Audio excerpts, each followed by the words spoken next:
रामायण का पाठ चल रहा है, सब लोग यहाँ आए उनके प्यार के, उनकी भक्ति के लिए, और आपने आके उन्हीं का अपमान कर दिया। आपने तो हमें यहाँ पे प्रेस कॉन्फ्रेंस के लिए बुलाया था कि अब भगवान का निरादर दिखने के लिए। ये आपने ठीक नहीं किया है। इस डायन को छोड़ेंगे नहीं हम। भगवान का अपमान किया है। वॉक करो, चलने लगो।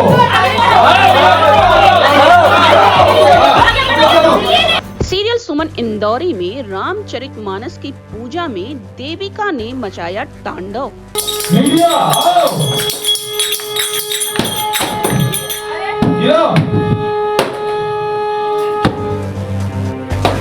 बोल।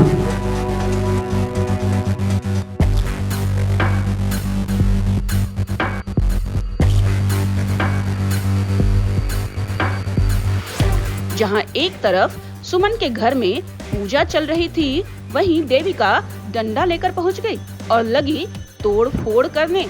मीडिया आओ।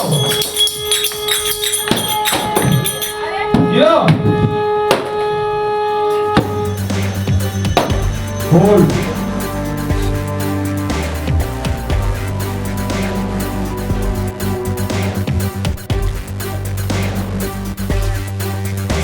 दरअसल बात कुछ ऐसी है कि देविका प्रेस कॉन्फ्रेंस कर रही होती है और तभी पूजा में शंख बजता है, जिसकी वजह से देविका काफी इरिटेट हो जाती है और वो डंडा लेकर पहुंच जाती है सुमन के घर और फिर दिखाने लगती है अपना गुस्सा।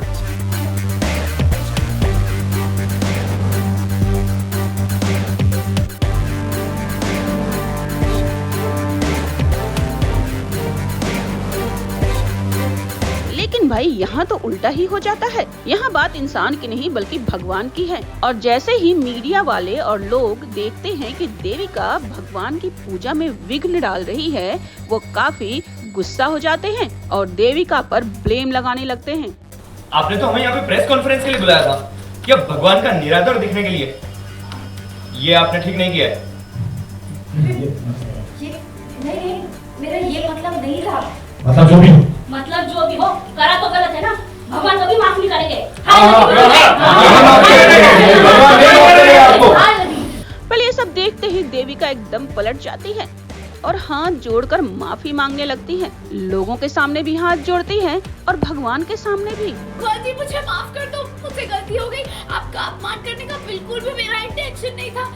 वो मैं क्या करती, मुझे प्रेस कॉन्फ्रेंस में कुछ बोलना था जो मैं नहीं बोल पाई, वरना मैं ऐसा बिल्कुल नहीं करती। और मुझे तो पता ही नहीं था कि सुमन के घर पे रामायण का पाठ। यहाँ से इन लोगों का अरे प्लीज समझो, मुझे नहीं पता था कि सुमन के घर पे पाठ हो रहा है। अगर मुझे पता होता तो मैं बिल्कुल नहीं करती। सॉरी, मुझे माफ कर दो।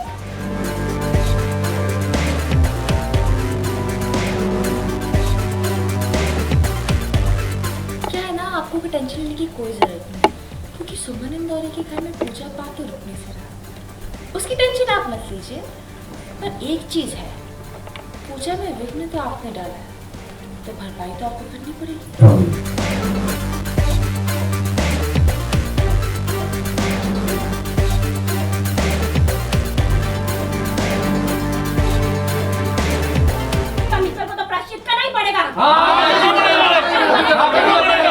अभी करना पड़ेगा।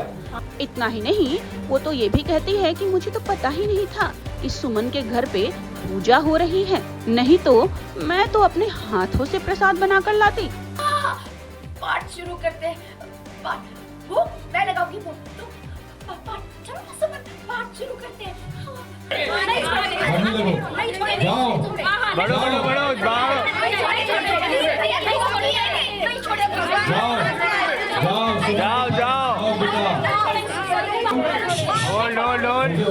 वेल, देविका की इस हरकत से कहीं न कहीं सुमन को एक बड़ी कामयाबी मिली है। अब देखते हैं कि आने वाले एपिसोड्स में क्या नया ट्विस्ट आता है।